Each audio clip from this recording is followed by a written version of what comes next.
Mera, Queen of Atlantis, #4. Dan Abnett writing, Lan Medina on art. And this is Mera and Orm and Zebul try to convince them to like join up, and it basically becomes them fighting. What was it? An octopod. It wasn't an octopod. It was an octodon or something like that. Was it? Octodon. There we go. Yeah, because I remember thinking it was like an octopus and a mastodon combined. Yeah, and I thought that was kind of cool. All that fighting I thought was great. And you have that, and then you have like her seeing her grandmother, Mera seeing her grandmother, and kind of like the conflict there. Orm try to convince the King of Zebul that, hey, this is a good idea, and then he gets pissed when he finds out Mira's going to be the Queen of Atlantis. Like, he's just surpassed you. Yeah, so this is what I didn't realize when it came to Zebul is it's not they're very much Rome, right? If Atlantis is Greece, Zebul's Rome, and even though Mera was born to the king, she doesn't have a right to the throne, right? That's how Nereus got appointed to become king. So the fact that she could be from Zebul and ascend to the throne in Atlantis just really is an alien concept to Nereus. So, and I like how he did that.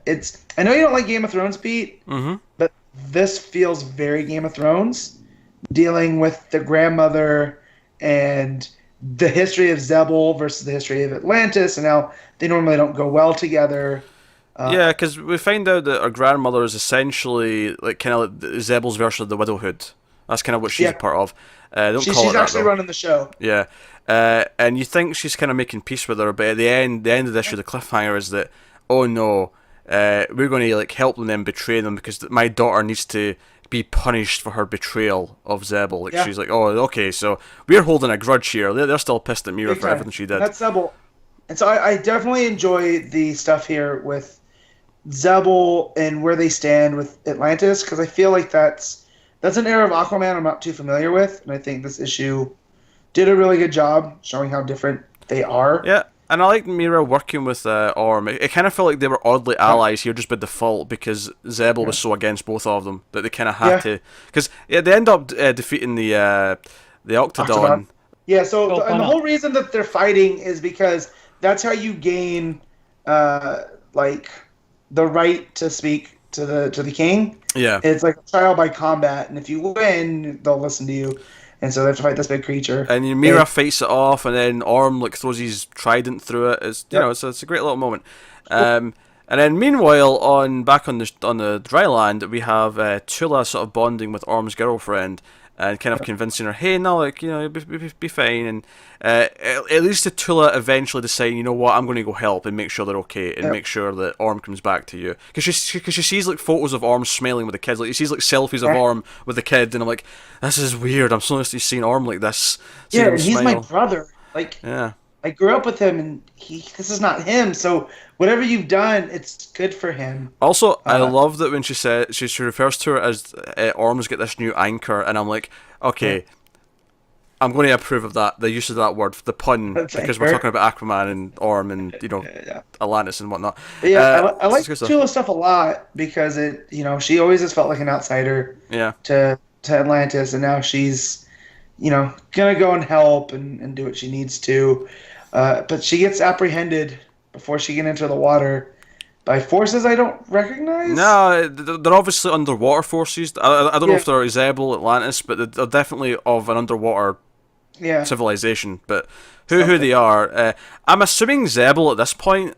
But I mean, who's to say? Who knows? Yeah, but we'll find out. Yeah, but no, Connor, I was telling Pete when you got up, it's very. If you wanted to jump back into this, it's very Game of Thrones, with what's going on between Zebul and. Is it still the same artist? Yes. Yeah. Yeah, I'm good. I think that's fine. It's not a standout, but it works for the book. It's fine. I do like on certain panels the artist draws Mera like the actress. I'm drawing a blank on her name. Amber Heard. Amber Heard. There's some panels where she looks very much like that, and I appreciate that. I thought the fight with the giant monster looked good. And the general face stuff is fine. It's not like standout, but it's kind of it's kind of what I expect from kind kind of the John's New 52 era of Aquaman, as opposed to what's happening right now in the main Aquaman book with what's his face. But they still refer to those things, like with Cormac breaking through the magic. We need to.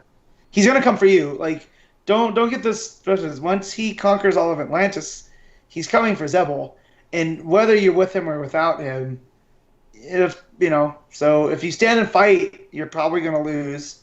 And if you don't fight, he's going to conquer you anyways, because that's his life. So, but they don't know he's turned himself into a big, massive fish monster. So, we'll see how that plays in. But I'm really enjoying the series. It's a nice adventure from Mera. Yeah, I think it's a nice little compliment to the main book. Mm-hmm. And it's given Orm and Mera some development outside of everything else. So ratings, what would you give it? This is 7.5. I'd probably go with a straight 7. I think it's good, but not necessarily amazing or rocking anyone's world. But it's a solid little read.